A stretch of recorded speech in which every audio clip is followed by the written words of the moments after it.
ਅਸਲਾਮੁਅਲੈकुम। ਪਹਿਲਾਂ ਜਦੋਂ ਇਹਨਾਂ ਨੇ ਕਚਰਾ ਸੁੱਟਿਆ ਮਹੱਲੇ ਵਾਲਿਆਂ ਨੇ ਇਹਨਾਂ ਨੂੰ ਆਖਿਆ ਯਾਰ ਇੱਥੇ ਕਚਰਾ ਨਾ ਸੁੱਟੋ ਤੇ ਕੰਮ ਬੜਾ ਖਰਾਬ ਹੋ ਜਾਣਾ ਹੈ ਤੇ ਤੁਸੀਂ ਇੱਥੇ ਕਚਰਾ ਕਿਉਂ ਸੁੱਟਦੇ ਹੋ ਪਏ। ਆਂਦੇ ਨੇ ਜੀ ਸਾਨੂੰ ਸਾਡੇ ਅਫਸਰਾਂ ਨੇ ਆਖਿਆ ਕਚਰਾ ਇੱਥੇ ਸੁੱਟੋ। ਹੁਣ ਉਹਨਾਂ ਹੀ ਅਫਸਰਾਂ ਨੇ ਆਖਿਆ ਜੀ ਇੱਥੋਂ ਕਚਰਾ ਚੁੱਕੋ ਕਿਉਂਕਿ ਮਹੱਲੇ ਵਾਲੇ ਮਗਰ ਚੜ ਗਏ। लो जी, मैं इस वक्त मौजूद हूँ मंचो रोड चौंक राइया के पास। ये साफ सुथरा पंजाब का ये हाल है। ये नालियों से कचरा निकाल कर सड़क के किनारे लगाया जा रहा है। मेरे साथ इस वक्त एक मकामी शहरी मौजूद हैं, आइए इनसे पूछते हैं ये क्या है। जी अस्सलाम वालेकुम। ए की भाजी ਅੱਜ ਗਾਬਰ ਸਾਈ ਚੌਕੇ ਦੇ ਨਾਲ ਬਸਣ ਤੋਂ ਫਿਰ ਮੈਂ ਉਹਨਾਂ ਨੂੰ ਮਨਾ ਕੀਤਾ। ਮੈਂ ਇਹ ਕੀ ਕਰਦੇ ਹੋ?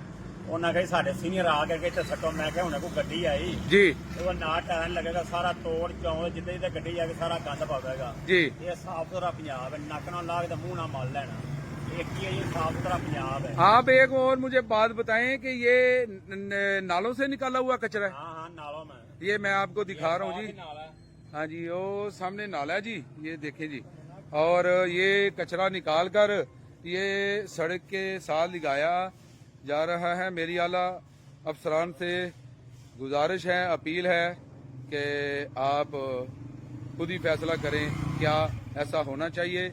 ये साफ सुथरा पंजाब में जो काम चल रहा है इसका इस तरह का मामला नहीं होना चाहिए।